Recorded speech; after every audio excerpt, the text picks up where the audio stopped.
This week on Jerusalem Dateline, the U.S. threatens the strongest sanctions ever against Iran. Will the mullahs change course? Plus, Paraguay becomes the third nation to embrace Jerusalem and move its embassy to Israel's capital. And Thou Shalt Innovate, a new book on how Israeli ingenuity repairs the world.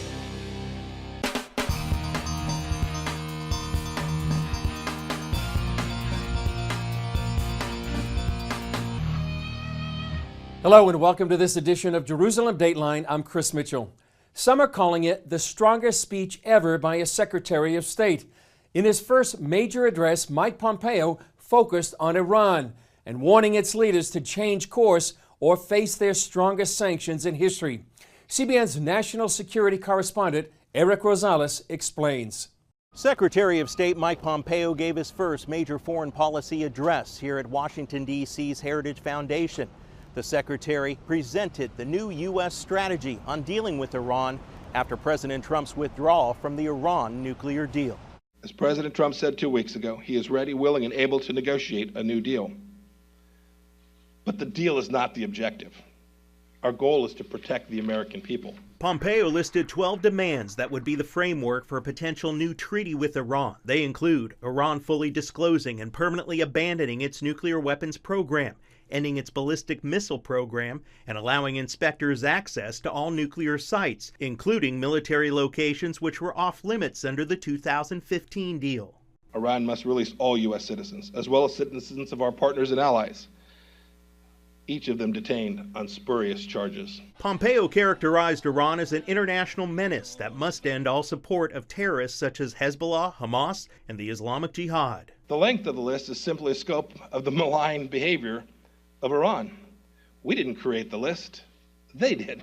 The Secretary said the U.S. will also ask Europe to reimpose economic sanctions in a bid to bring Iran back to the negotiating table. If they don't join the U.S., some see that as a costly choice. If they continue taking their rhetoric to the most logical conclusion, that means they would be willing to side with the world's foremost state sponsor of terrorism as opposed to the world's best economy. America's enemies must understand that the United States will stand up to those who threaten the free world. Reaction came swift from Israel's Prime Minister Benjamin Netanyahu.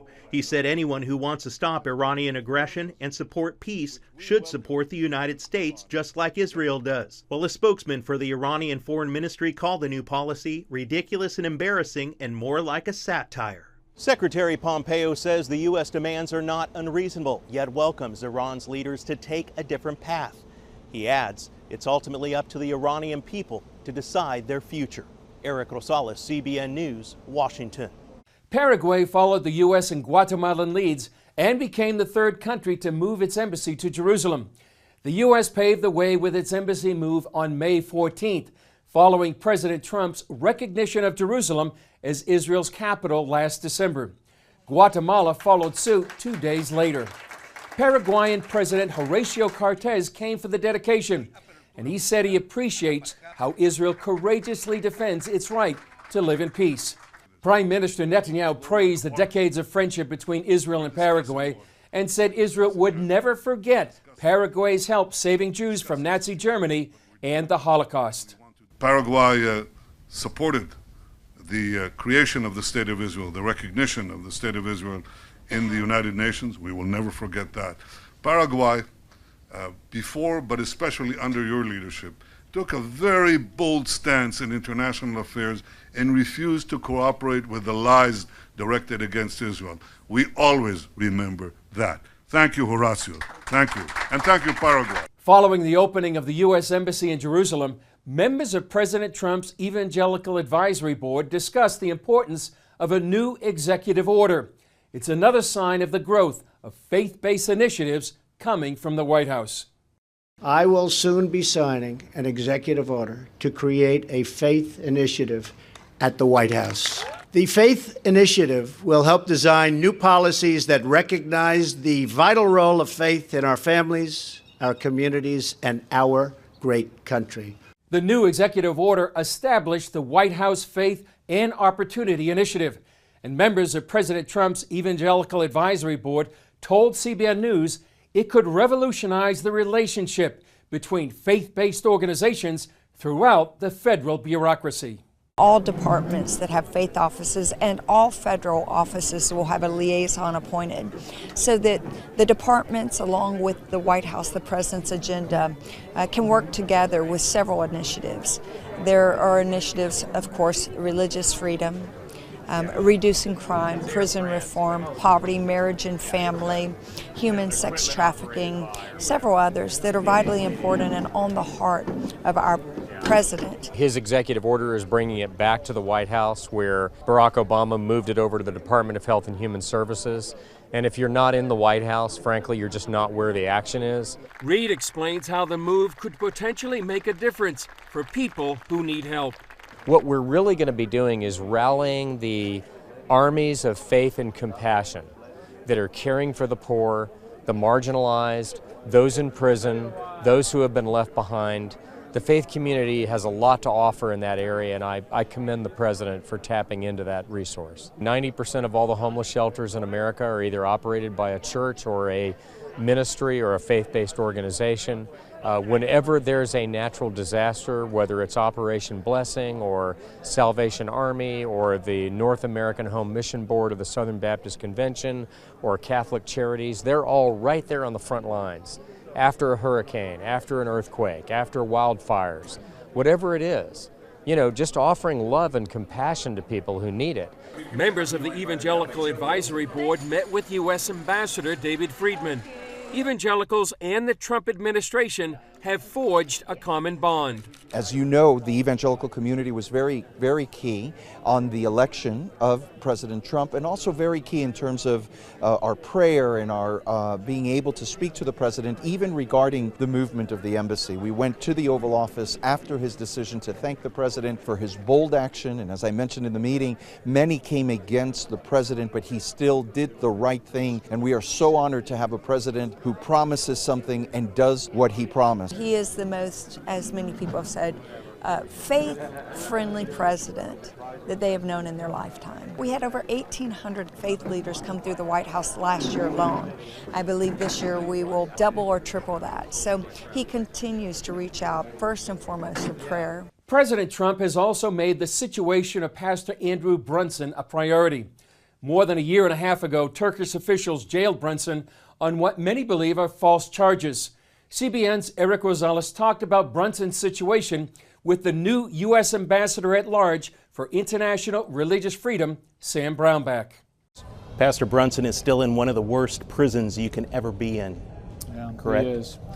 He is, and I hear from his family, his wife, his brother-in-law regularly. The administration continues to really push aggressively. There's a lot of discussion what the U.S. can and should do to press for his release in a more aggressive fashion. The president's raised it, the vice president's raised it, the Secretary of State's raised it.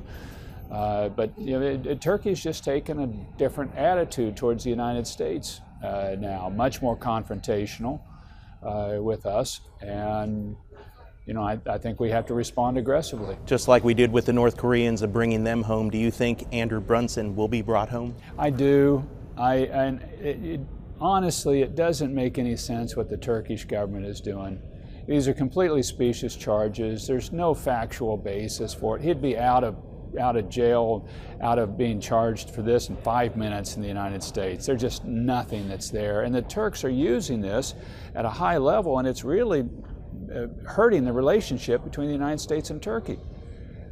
But I think ultimately he will come on home. I hope people keep praying for him and for the people of Turkey as well. Coming up, Thou Shalt Innovate, a look at how Israeli ingenuity is repairing the world.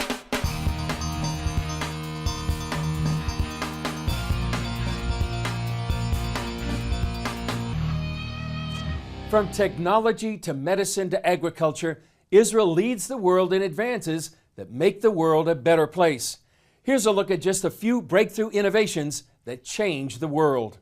From a device called the Nano Artificial Nose, which sniffs out cancer, to technology that gives sight to the blind and makes the lame walk again, Israel leads the world in medical innovation. Every day, millions around the world use some kind of medical treatment that came from Israel.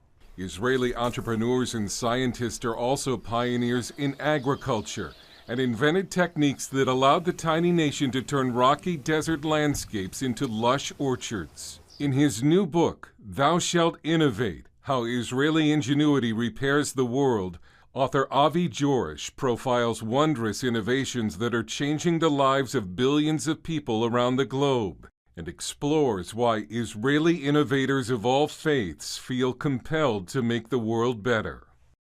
Here's CBN's Mark Martin with author Avi Jorish.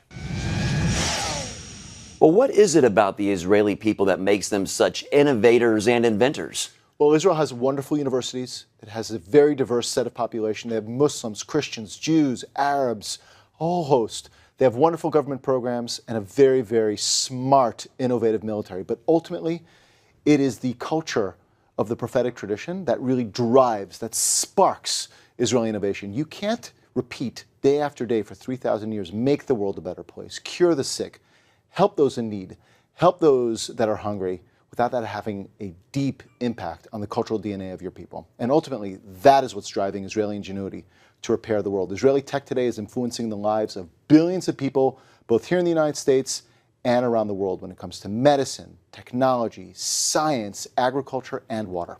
That's wonderful. Where does the concept of repairing the world come from? And why do Israelis want to export their ideas to the rest of the world, Avi? So first you have the prophet Isaiah, of course, which calls upon us to be a light unto the nations. And for the last 1,500 years, at least 3 times a day, religious Jews have been praying the prayer Aleinu, which calls upon us all to repair the world. No less than 10 times in the Mishnah, the classic body of rabbinic teaching, do we hear the concept of repairing the world. When I bless my children on Saturday night, we have a very special blessing called L'Avdil ben Kodesh Lechol, separating the mundane from the holy. And when you try to separate the mundane from the holy, this is the very heart and soul of the state of Israel. 70 years ago this week, Ben Gurion stood at the lectern and declared the existence of the state of Israel, and he said 2 things. 1, Jews are officially welcome to come home after 2,000 years in the diaspora. But secondly, he said, I quote, Israel has the great privilege and the obligation to tackle some of the gravest challenges of the 20th century, and we are seeing Israel do that today. It is repairing the world, it is leveraging its technology for the benefit of humanity and making the world better. Well, let's talk about some of the specific ingenious products that Israelis have come up with. First of all, United Hatzalah, which means United Rescue, and it saves the lives of millions of people annually. Tell us about that. So what would you do right now if I had a heart attack here in your studio? We'd call 911. We'd call 911, and on average, 20 minutes later, an ambulance will arrive to save my life. But ultimately, that is too long. So a man in Israel named Eli Beer started United Hatzalah, and he did 3 things. 1, he trained an army of emergency responders, 5,000 in all. Secondly, he gave each and every one of them an application on their smartphone, like Uber, calling the 5 nearest individuals to save a life. And lastly, gave many of them a scooter called an ambucycle, which is a hybrid between an ambulance and a motorcycle, a little scooter with a box in the back with medical supplies. The national average to get an emergency responder anywhere in Israel is 3 minutes. In major metropolitan areas, 90 seconds. And so while it still takes 20 minutes for an ambulance to arrive, 90 seconds later, a medical practitioner will be at my door to save a life. And that is saving the lives of millions of Israelis. And that technology is used around the world today, including right here in Jersey City. But there's no reason why this cheap and scalable technology shouldn't be used in every city in the United States. New York, Chicago, LA, San Francisco, Washington, D.C., and right here in Virginia Beach. There is no reason. Yeah, that's awesome. That's incredible, those stats. Well, let's now talk about military defense. Israel has the Iron Dome, of course, that's been tremendously successful. Tell us about the Iron Dome and any other military innovations. So the Iron Dome was the first time in human history, back in 2012, that a projectile was shot out of the sky. It has a 90% success rate. And as a result of this innovation, I would say millions of lives on both sides of the border, both Israelis, Palestinians, Lebanese, and Syrians, are saved. Because when you have a defensive weapon that shoots these projectiles out of the sky, you're by definition saving lives. And the military has produced a whole host of other medical devices that are really saving lives around the world. There's a wonderful company out of Israel called Alpha Omega. It's a Christian Arab company based in Nazareth that is producing the technology to pulse the brain for those who have Parkinson's, essential tremor, or Tourette's. And that technology is used in hospitals in the United States and around the world. The technology coming from Israel today is simply incredible. It is the prophetic tradition driving the desire to make the world a better place. Well, God has definitely blessed His chosen people, the Israeli people, and He's working through you guys to bless the world. And you've written a book about all of this, Thou Shalt Innovate, How Israeli Ingenuity Repairs the World. I would say that the Israeli people, God is definitely using them to repair the world. Thank you so much for your time, Avi Yorish, author. Thank you again. Thanks for having me. Up next, we say goodbye to the world's leading scholar on Islam, but his warnings are still relevant today.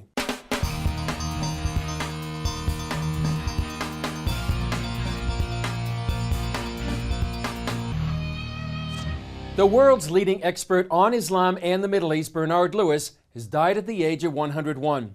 Israeli Prime Minister Benjamin Netanyahu said Israel would be forever grateful for his robust defense of Israel, and that Professor Lewis's wisdom would continue to guide us for years to come.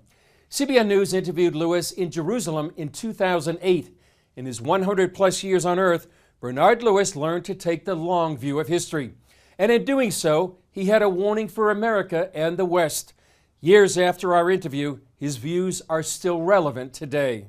In his 90-plus years on Earth, Bernard Lewis has learned to take the long view of history. And in doing so, he has a warning for America and the West. The main message that I'm trying to communicate is that we are engaged in a struggle comparable with the two great struggles of the 20th century against Nazism and against Bolshevism, and that it would improve our chances of winning if we understand who we are and who they are, what it's all about. Lewis says the struggle is between Islam and Christendom, two worldviews that contend that theirs is the one true faith. And while millions of secularists in America and Europe fail to see that they're actually involved in such a conflict, the nature of the fight is crystal clear for radical Islamists like Osama bin Laden. And where you have two religions with the same self-perception, the same sense of vision, the same historical background, in the same geographical area, a conflict was inevitable. And the conflict has been going on for more than 14 centuries. Crusade and counter-crusade, and jihad and counter-jihad, conquest and reconquest, sometimes one side winning, sometimes the other side winning. When bin Laden and his fellow radicals drove the Soviet Union out of Afghanistan in the early 1980s, people in the West saw a U.S. victory in the Cold War. But the Islamists saw it as the defeat of one of two major Christian powers. And now the only obstacle that remains to the worldwide triumph of Islam is the United States. So that is the next target. And that is very clear. Many Americans compare the war against radical Islam in Iraq and elsewhere with the Vietnam War. But Lewis says that's the wrong way to look at it. The difference is that the Vietnamese did not follow us here, except perhaps as refugees seeking asylum. These people will. I mean, they were already here before this happened. And if you look at their writings, particularly those of Osama bin Laden, but not only his, this is perfectly clear. They see this as the final stage in the cosmic struggle between the true believers and the unbelievers and the misbelievers. What are the stakes, Professor? The survival of our civilization. Coming up, see how Christians help new immigrants to Israel, fleeing violence in the Ukraine.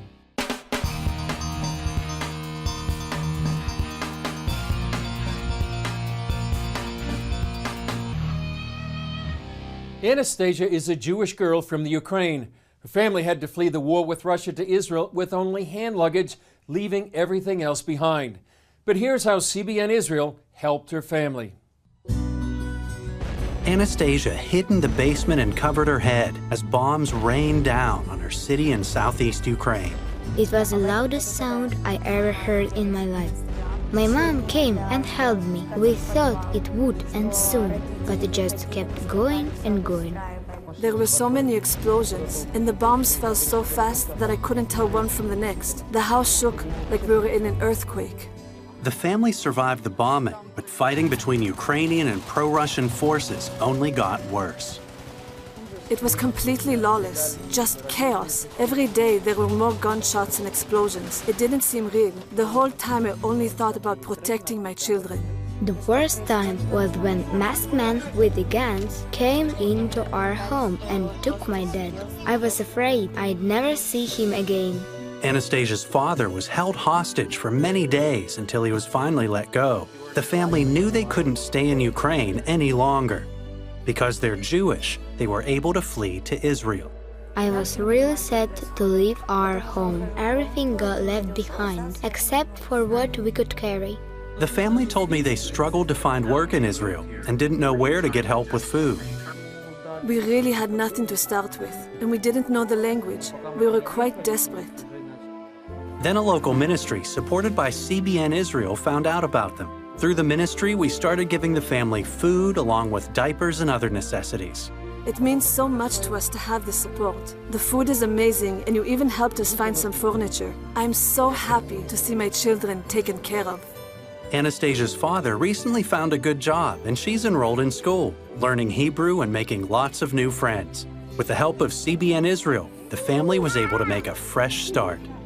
It's so important for us to know that somebody cares. You guided our first steps in Israel, and I can't say thank you enough. It makes me feel great to know that there are good people in the world. Thank you very much.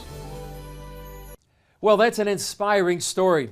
By the way, CBN News has a new and improved way for you to get news from a biblical perspective. Check out the new CBN News app, available from your app store on all Android and Apple platforms. It's been completely redesigned, it's clean, crisp, and easy to use.